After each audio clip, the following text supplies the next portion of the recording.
दोस्तों, आज के समय में जो बिजली आउटसोर्स कर्मचारियों की दुर्घटनाएं हो रही हैं, इस पर सबको ध्यान देने की आवश्यकता है। क्योंकि जब किसी कर्मचारी की दुर्घटना होती है तो उसका पूरा परिवार उजड़ जाता है। हम सबको ये संदेश देना है कि कोई भी बिजली का आउटसोर्स कर्मचारी बिना सुरक्षा उपकरण का कार्य ना करे। जहां पर सुरक्षा उपकरण उपलब्ध नहीं कराए गए हैं, वहां पर अधिकारी गणों से मिल करके उनसे बात करके सुरक्षा उपकरण लेना है और लेने के बाद ही किसी कार्य को करना है। कभी कभी ओवर स्मार्ट बनने की स्थिति में भी दुर्घटनाएं होती हैं, इसलिए जल्दबाजी करने की आवश्यकता नहीं है। मुझे याद है कि जब नियमित कर्मचारी लाइनों पर काम करते थे तो उनकी दुर्घटनाएं इतनी नहीं होती थी, क्योंकि वो नियम के अनुरूप कार्य करते थे, दबाव रहित हो करके कार्य करते थे। आज तो जो बिजली आउटसोर्स कर्मचारियों की दशा है, ये बहुत ही दयनीय है। कर्मचारी डर करके कार्य कर रहा है। अधिकारी गणों को भी इस बात का ध्यान रखना चाहिए कि कर्मचारियों पर ऐसा दबाव न बनाएं जिससे उनके अंदर दहशत हो और रोजी रोटी को बचाने के चक्कर में नियम कानून को भूलकर जल्दबाजी में वो कार्य करना शुरू कर।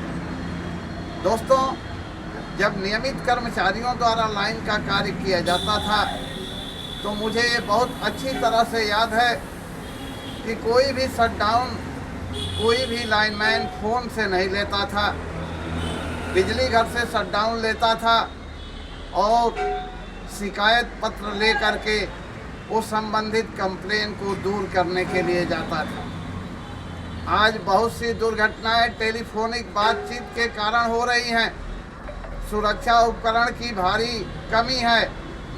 दिखाने के लिए कहीं कहीं फ़ोटो खिंचाने के लिए सुरक्षा उपकरण दे दिए जाते हैं और फिर बाद में उसे ले करके रख दिया जाता है। ये बात ठीक नहीं है।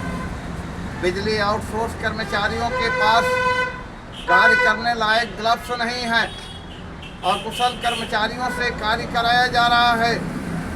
एक नंगी लाइन के ऊपर दूसरी नंगी लाइन जा रही है, जिसके कारण इन दुर्घटनाओं का जन्म होता है।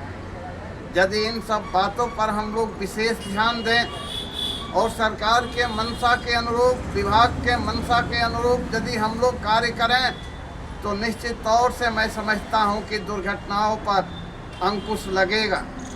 मैं पूरे प्रदेश के बिजली आउटसोर्स कर्मचारियों से आह्वान करना चाहूँगा कि आप लोग कोई भी कार्य भय में रहकर न करें। जहाँ कहीं भी सुरक्षा उपकरण की कमी है, आप लोग अपने अधिकारियों से संपर्क करें और उनसे सुरक्षा उपकरण की मांग करें, ताकि रोज़ रोज़ होने वाली दुर्घटनाओं पर अंकुश लगाया जा सके। ये मेरा संदेश पूरे प्रदेश के बिजली के आउटसोर्स कर्मचारियों के लिए है। यदि दुर्घटनाएं कम होती हैं तो इससे विभाग की छवि भी अच्छी होगी और हमारे एक साथी की जान भी बचेगी। इसलिए जो भी जागरूक साथी हैं, अपने साथियों को जागरूक करें कि सुरक्षा उपकरण के बिना हमें लाइनों का कार्य नहीं करना है। शटडाउन ले करके ही हमें साइट पर जाना है और साइट से कार्य करके बिजली घर पर आकर के ही शटडाउन वापस करना है। यदि हम लोग इन सब बातों का ध्यान रखें तो निश्चित तौर से दुर्घटनाओं में कमी आएगी, जिससे हम सभी लोग खुशहाल रहेंगे और विभाग भी तरक्की के तरफ अग्रसर होगा। विभाग की छवि भी धूमिल होने से बचेगी और सरकार की जो मंशा है कि बिजली आउटसोर्स कर्मचारियों की दुर्घटनाओं पर अंकुश लगाया जाए, वो मंशा भी फलीभूत होगा। इन्हीं के साथ, इन्हीं शब्दों के साथ मैं सभी साथियों से निवेदन करना चाहूँगा कि सुरक्षा उपकरणों का पूरे प्रदेश के बिजली आउटसोर्स कर्मचारी पालन करें और बिना सुरक्षा उपकरण लिए लाइन का कार्य न करें। धन्यवाद।